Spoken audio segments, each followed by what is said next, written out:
ముఖ్యంగా వర్షాకాలంలో బియ్యం, పప్పులు వంటివి ఎక్కువగా పాడైపోతుంటాయి. దాంతో పాటుగా ఇలాంటి కీటకాలు కూడా ఎక్కువగా కనిపిస్తాయి.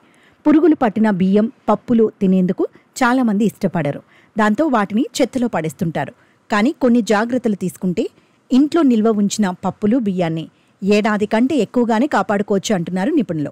సాధారణంగా ప్రజలు తమ ఇళ్లలో ఏడాదికి సరిపడా బియ్యం, పప్పుల్ని నిల్వ చేసుకుంటూ ఉంటారు. కానీ చాలాసార్లు అలా నిల్వ ఉంచిన బియ్యం, పప్పుకు నల్లటి లక్క పురుగో, తెల్లటి పురుగులు పట్టేస్తుంటాయి. ముఖ్యంగా వర్షాకాలంలో బియ్యం, పప్పులు వంటివి ఎక్కువగా పాడైపోతుంటాయి. సాధారణంగా బియ్యం డబ్బాలు ఎప్పుడూ మూసి ఉంటాయి. అయినా కూడా బియ్యం, పప్పులను ఎక్కువసేపు నిల్వ చేసినప్పుడు పురుగులు వస్తుంటాయి.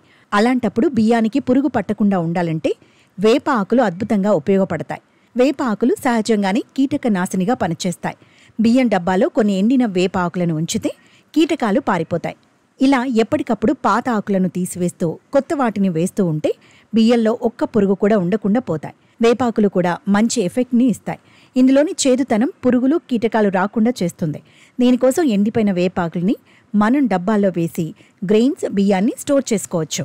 బిర్యానీ ఆకుల్లానే లవంగాల్లోని ఘాటుతనం కూడా పురుగుల్ని, కీటకాల్ని దూరం చేస్తుంది. దీనికోసం కొన్ని లవంగాలు తీసుకొని మీకు కావాల్సిన డబ్బాల్లో వేయండి. ఇక్కడ క్వాంటిటీ కూడా ముఖ్యమే.